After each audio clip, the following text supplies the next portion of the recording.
This is the U.S. Department of Infectious Diseases, which is the one that seems to be closed due to the new coronavirus. If all the viruses here were leaked, how many people would be killed? The answer is everyone on Earth. The virus is classified into 4 levels according to the degree of danger. The new coronavirus we know has infected hundreds of millions of people, but it is only the 3rd level. And the protagonist of this film, Ebola virus, has a mortality rate of up to 90%, which is the highest level, the 4th level. In 1989, a laboratory in Davao received a package from an animal research institute. Dr. Nancy conducted a study on it. This is a monkey's spleen, which has been severely bleeding. It is very likely that the monkey is bleeding, but the subsequent observation denied this speculation. This virus is unprecedented and extremely invasive. Nancy realized the seriousness of the problem and decided to take it to the 4th level laboratory for further testing. At the same time, she took the sample and smelled it. Nancy was very uneasy. She also called her teacher, Carter. Carter is the authority of infectious diseases and the person who studied Ebola the most in the United States. Entering the 4th level laboratory requires a lot of preparation. This can be said to be the most dangerous place in the world. More than 2 people must enter. The first door is to take off all clothes and jewelry and put on unarmed clothes. The second door is to disinfect the UV rays. The third door is to put tape on all areas that may be exposed to the body. Finally, it is a fully closed protective suit, which is supplied by an external pipe. Nancy compared the viruses stored here one by one, but found nothing. Finally, she took out the Ebola virus. However, at this time, she heard a loud sound. Nancy quickly started the emergency program. After the examination, she was fine. But because of this mistake, the general forbade her to enter the 4th level laboratory again. With no choice, Nancy decided to go to the monkey club to find the sample. The monkey club manager gave her 4 monkeys' corpses directly. It was not fresh enough, so she had to force herself to try. She asked her colleagues to open the door of the 4th level laboratory. 2 people secretly dissected the corpse. It was really Ebola virus. She immediately notified the general, but her colleagues didn't say anything about Ebola virus. Instead, they chose to check their blood every day. Nancy contacted the monkey club manager to put another monkey in the sick monkey room to die. Carter also came in time. The 2 people entered the monkey club together. The monkey was very fierce and would even attack with saliva. Fortunately, the 2 people's protection was very good. After processing, Carter was still worried. He returned to the monkey club alone. He found the sick monkey in another room.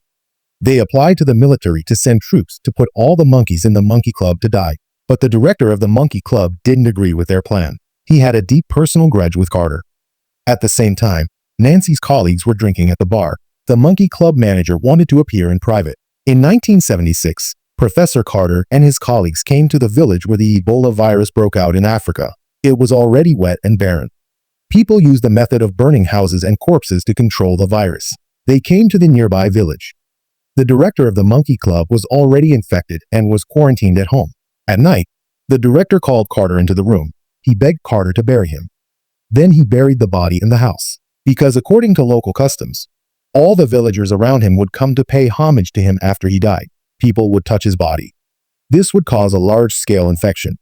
Carter was very struggling, but under the director's repeated requests, he did as he was told. His colleagues were very dissatisfied with this. He just checked the director this afternoon. The disease was far from mild. The 2 people had a serious disagreement from then on. This colleague is now the director of the American Center for Disease Control and Prevention, Rhodes. At the meeting, Rhodes disagreed to spend hundreds of millions of dollars to block the city. Carter and Dr. Nancy repeatedly emphasized the danger of the virus. The military finally agreed to kill all the monkeys in the club. Carter trained a team of monkey killers for this. There are a total of 500 monkeys in the club. They need to be anesthetized first, then collect a sample and mark it, and finally throw it into the crematorium. This situation did not stop. Some monkeys suddenly ran away, and some members were suddenly attacked. Fortunately, there was no serious problem. At the same time, Carter finally confessed to Nancy that they had been infected with the virus, but they were self-testing every day. Nancy told them to stay in the lab and not to go out for a walk. He went to see his daughter's performance as agreed, but he suddenly received a message that the monkey cleaner had been diagnosed with the virus. He rushed to the hospital immediately. Rhodes was also here. Nancy proposed to call all the close contacts of the monkey to isolate and test them, but they were strongly opposed by Rhodes. Rhodes said that once the news was released, the hospital would be full of people. Everyone was suspecting each other. The whole city was in a mess. But the number of deaths on the road is expected to reach hundreds. Is it really necessary to do this for a single diagnosis? Nancy did not agree with Rhodes. Given Nancy's military status, it has become a battle between the military and the CDC. Finally, Nancy said that we could do a secret test. Rhodes reluctantly agreed. They called the families of all the workers in the Monkey Club. As expected, there were 2 confirmed cases. The high-ranking government met with Rhodes, the director of the CDC. With 3 cases of human infection, Rhodes persuaded the high-ranking government to wait. He said that once the news was released, the situation would become uncontrollable. In the Monkey Club, Carter found a more shocking secret. 94 monkeys got off the plane. But the Monkey Club only accepted 93 monkeys. That is to say, a monkey may be spreading the virus outside. Carter found Rhodes. The 2 went to the airport together to investigate the whereabouts of the monkeys. In time, they stopped another flight of monkeys. Rhodes finally admitted that Carter was right. When everyone else was comfortable, Carter realized the risks involved. After working day and night, the Monkey Club finally completed the cleaning work. The members did not sleep for dozens of hours. Nancy said to them, "The whole world should know what you are doing. You even risked your lives for this. But I'm afraid no one will know." At the Capitol, Nancy reported to the leaders about this epidemic. A total of 4 people were diagnosed with Ebola. One of them is still an employee at the international airport. The leader felt that the problem was not big. He said that 3 of them were asymptomatic. The other one may just have a cold. Nancy said, "We can get through this. It's pure luck. There are some small changes that we can't understand. Maybe he saved us, but we can't be so lucky forever. The virus may come back at any time. We have to be prepared." After this, Carter returned to Africa. He continued to look for the source of Ebola. Nancy gave a speech all over the world. She awoke people's attention.